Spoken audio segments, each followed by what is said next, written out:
John Schumann, NBA.com. LeBron, how much has the load that you've had to carry offensively this season affected your ability to play defense at the level that you're capable of? I don't think it's affected it. The load that I have to carry offensively, it's been what the season has asked for. Obviously, we haven't had many playmakers. Throughout the course of the season, we had some early on, but we made the trades and things of that nature. But it's been what the season has called for, and I've taken that responsibility to be able to, have to make plays for myself, but make plays for my teammates as well. Defensively, we've surrounded ourselves with some more wing defenders this year that allow me to, not have to exert so much energy defensively. But, whenever the number has been called for me to defend, I've been always taking that responsibility. So I don't think that's changed. Chris in the middle. LeBron, Chris Fedor, Cleveland.com. There's always so much conversation about the Warriors' offense, but what is it that makes their defense unique? Draymond. Draymond is the catalyst and the anchor for their defense. Very, very smart defensively. He knows pretty much every set, and he kind of flies around and dictates their defense, either on the perimeter or protecting the rim as well. Joe in the front. Joe Varden, Cleveland.com. When this happened, you mentioned the trades, and when it happened, there wasn't much said by either of you. Do you ever look back now and wish that you still had Dwayne? Well, absolutely. Listen, from not only from a brotherhood aspect and what we know about one another, but and also from an experience, factor. I believe that he would have been very, very good for us in the postseason. He's a guy who's kind of built for the postseason at this point in his career, who lives for the moment. So you definitely think about that. And it seems so long ago that he was even a part of this ball club, But definitely think about it from time to time. Dave in the front again. Dave McMenamin, ESPN. There's maximum 4 more games to the season for you guys, and I know you're a live-in-the-moment type of guy, but when you look back at the 2017-18 season, what makes you feel good about the Cleveland Cavaliers and what you guys did? It's too hard for me to answer right now. Like I said, I can answer that once this series is over. Like I told you guys before, this has been, one of the most challenging, seasons of my career from a standpoint of, what's been going on with our ball club, not only from a playing perspective, but things, guys changing, personnel's changing, our coach being out for a couple of weeks, players leaving, being out for a couple of weeks, injuries, things of that nature. Us having a very, great couple months and not playing so well, and trades happening, things of that nature. So I go in more in detail once this series is over, but it's been 3 or 4, maybe 4 or 5, seasons wrapped in one. That's for sure. Completely different direction, but you said the other day when you were on FaceTime with Zuri, your eye freaked her out. Does it freak you out? Like when you look in the mirror, it's still as bright as the YouTube symbol. Yeah. It's freaking you out.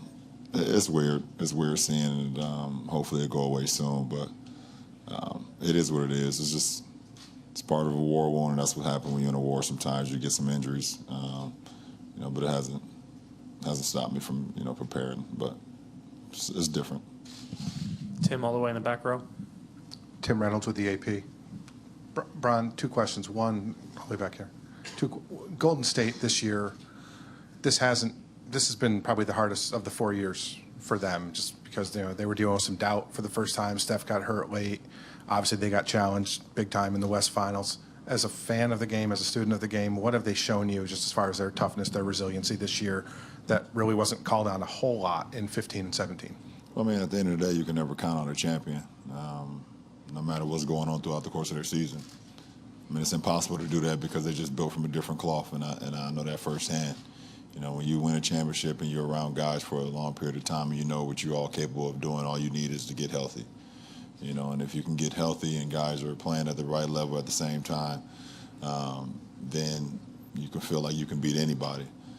So the best thing about their team is that if one of their stars go down, they have 2 or 3 other stars that's still able to, to hold the ship until everybody get back. And with Steph's injury, him going down, KD and Clay, who never misses a game, and Draymond still being in the lineup. If you look at the previous, time where KD went down, the rest of those guys were in, and held it until KD came back for the playoffs the year before that. So when you have the luxury of not being pressured to come back so fast, and even with Iguodala, him not being pressured to feel like he needs to get back on the floor to help the team win, that the guys are going to continue to play well. And whenever you're ready, we'll be ready for you to join.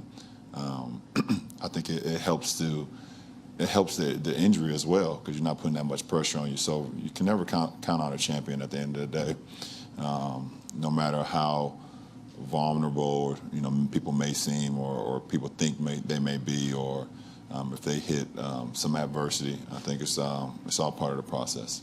And a non-finals one, I apologize, but it's not uncommon to see you courtside when Bronny's playing. Of course, what's that process been like for you watching him develop? And obviously there's got to be some burdens on him being LeBron James Jr., of course, but what's it been like for you watching him grow, just not as a player, but as a dad?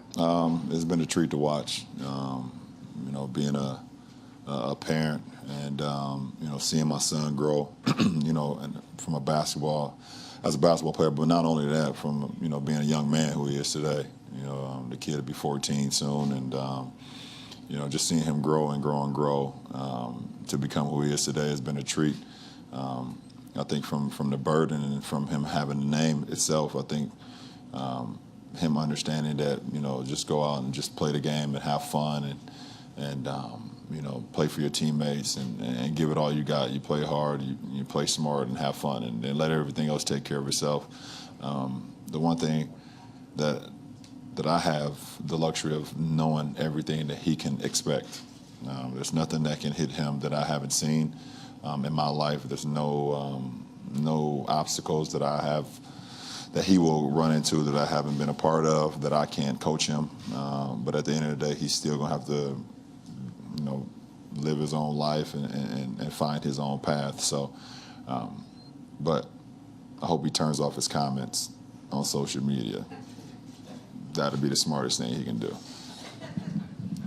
Over here on the right side, third row. Valeria Rubino, Viaggio Sport, Corriere della Sera. How does the outcome of these 3 games impact your love for competition and your mental approach to a challenge that has become even bigger now? No, listen, every competition, I love to compete. And, at the end of the day, no matter win, lose, or draw, being a part of the biggest stage in our sport is something that I've always loved and never, taken for granted. So, my love of the game continues to get, bigger and bigger and greater, and hopefully my game and my health can continue to be at a level that it is today for some years to come. Ramona in the back left. Hi, Ramona Shelburne, ESPN. The Kevin Love said after game 1 that you've said to him, this is the best you've ever felt. You've obviously played in every game. How much of a source of pride is that to you to have played this many games and at this level? And also, is this the best you've ever felt physically? I think in the simple fact that, to be available to my teammates every single night and them knowing that I will be in uniform, that's the pride factor right there that I don't take for granted, and that's something I take a lot of pride on, just working my body every single day, no matter if it's a win or if it's a loss, no matter if we're getting in at 3 o'clock in the morning, 4 o'clock in the morning, just waking up that next day and doing something, either from a treatment side or lifting or conditioning or shooting, and just preparing myself for the long journey.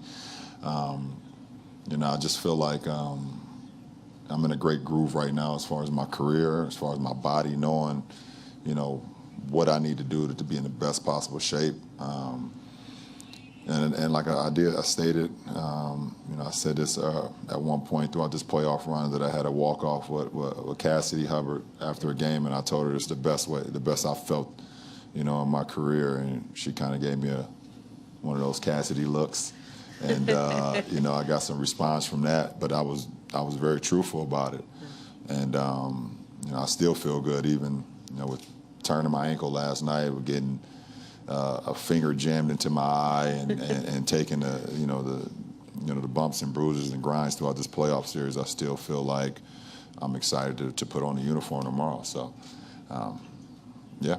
As a quick follow-up on the ankle, the TV cameras kind of caught you like turning it, like putting it back into place or something like that. Did you like fix your ankle on the court? I don't. I'm a little weird. That's all. It's a little weird. Back right. LeBron, Dan Devine, Yahoo Sports. You mentioned getting ready for Game 4 tomorrow. A difficult finish, obviously, last night. But what did you see when you reviewed the game this morning that you can take as a positive heading into Game 4 from your performance in Game 3? From a team aspect, we had great moments. We had great moments, and it's hard for me to. I'm not a guy that like takes positive from games or take. If you lose, it's negative to me. That's just how I am. You could take little bits and pieces and say, okay, well, we played, great, for the first 24 minutes, but then we didn't play well for that 12 minutes in the third quarter. But we should know that Golden State is the best third quarter team in the NBA, and they try to put you away in that third quarter. The fourth quarter, we had opportunities. They scored. We came right back. They hit momentum plays. They went up 4. We came down, hit a 3, made it a one-possession game. You just gotta try to bunker down and get stops and try to create a little space. But we weren't able to do that. So, there was some positives, but there was a lot of negatives as well. In the third quarter, I have to believe they had 6 or 7 dunks, or uncontested layups, and that's just, you can't have that. You already got to worry about, the 3-headed monster shooting from 35 feet and Klay, Steph, and KD. And then you're giving up layups and dunks to McGee and Draymond and Iguodala and Livingston. You can't have that.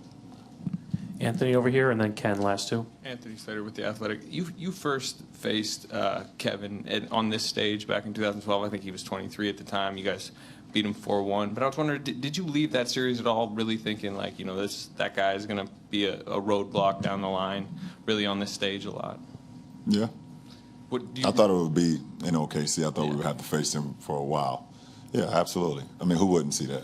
Do you remember anything specifically in that series, though, that he showed you? Obviously he was already a good player to that point. But in that series, he didn't. I don't know. It's Kevin Durant at 23. It's Kevin Durant at 18. It's Kevin Durant at 20, 21, 22. There's nothing that Kevin Durant had to show me at 23 that would make me be like, oh, years from now that he would. Nah, Kevin Durant was great at 23. Obviously, as you get older and older, your game gets more and more seasoned. But, everyone knew that that's Kevin Durant. So it's not like you would think that he'll fizzle out. You knew he was built for greatness. From the time that he was drafted. Everybody knew that besides Portland, I guess. Sorry, Portland. Sorry. Ken, back left, last one. Tough act to follow. Ken Berger, Bleacher Report. I guess in your career, LeBron, this started with the Celtics getting Kevin Garnett and Ray Allen. And then you go to Miami with D-Wade and Chris to try to take those guys out. And you come back here with Kyrie and Kevin, and the next thing you know, the Warriors have Kevin Durant. How do you view that dynamic, that where players, superstars in this league, are able to kind of control their own destiny to some degree? Or is there a level of disappointment, having now been maybe on the other side of that a little bit, that you put in all this work to put a team together and build it a certain way and put in all the work, and someone just comes along and puts something else together that might be better? Yeah. That's the challenge. That's the challenge in this league, and I think every GM and every president and every coaching staff is trying to figure out a way how they can, make up the right mashup to compete for a championship and win a championship. So, like you said before, I felt like my first stint here, I just didn't have the level of talent to compete versus the best teams in the NBA, let alone just Boston. When you looked at, Rondo and KG and Paul and Ray, you knew there were great basketball players, but not only great basketball players. You've seen their minds were in it too when you were playing them. They were calling out sets. You know, Rondo, Rondo was calling out sets every time you come down, and you're like, okay, this is bigger than basketball. So not only do you have to have the talent, you got to have the minds as well. So, you know, I knew that my talent level here in Cleveland couldn't succeed getting past the Boston, getting past, you know, the San Antonios of the league and whatever the case may be. So I played with D. Wade. I played with Bosh. You know, in the Olympics, I knew D. Wade for years. I knew their minds. I knew, you know, how they thought the game more than just playing the game. Obviously, we all knew their talent, but I knew their minds as well. So, you know, I linked up with them. We went to Miami, got some other great minds, and Mike Miller, and, you know, UD is a great mind, but also a competitor and guys that with talent. So, you know, you build that talent. So that's what you want to try to do. And then you come here and, you know, I knew Kyrie having the talent. I want to try to build his mind up to try to fast track his mind, because I feel like in order to win, you got to have talent, but you got to be very cerebral too. I mean, I mean, there's so many. Listen, we're all NBA players. Everybody know how to put the ball in the hoop, but who can think throughout the course of the game? And, you know, this is so challenging for me to sit up here and say, because of people who really don't know the game, don't really know what I'm talking about. They just think that you just go out and like, oh, LeBron, you're bigger and faster and stronger than everybody. You should drive every single time, and you should dunk every single play, and you should never get tired. Never. Like it's a video game, and you went on the options, and you turned down fatigue all the way to 0 and injuries all the way down to 0. So we come back here, and we get the minds, and we build a championship team. And then Golden State, because of Steph's injuries early on in his career, his contract situation, and then them drafting Draymond and drafting Clay, and them being under the contracts they were in, allowed their franchise to go out to get KD. And so they win a championship, and then we play them, and we come back from 3-1, and we beat them. But that was the best regular season, probably the best team I had ever played against. They go 73-9, and then you add one of the best players that the NBA has ever seen. So now everyone's trying to figure that out. How do you put together a group of talent, but also a group of minds as well, to be able to compete with Golden State, to be able to compete for a championship? So that's what GMs and presidents and certain players. It's not every player. Every player does not want to. It's sad to say, but every player don't want to compete for a championship and be in a position where every possession is pressure. You got to follow up, it looks like. You mentioned in your first part of your answer, when you were here the first time, you came to the conclusion you didn't have enough. I'm not trying to get you to say anything negative about anybody, but how do you feel now? You actually are trying to get me to say something? I don't know what your answer is. Listen, at the end of the day, I'm living in the moment now. I went back for your question. We've had an opportunity to win 2 of these games in this 3-game series so far, and we haven't come up with it. Obviously, from a talent perspective, if you look at Golden State, from their top 5 best players to our top 5 players, you would say that they're stacked better than us. I mean, let's just speak truth. Kevin Durant, and you got 2 guys with MVPs on their team, and then you got a guy in Clay who could easily be on a team and carry a team, score 40 in a quarter before, and then you have Draymond, who's arguably one of the best defenders and minds that we have in our game. So you have that crew, and then you add on a Finals MVP coming off the bench, a #1 pick in Livingston, an all-star in David West, and whatever case may be.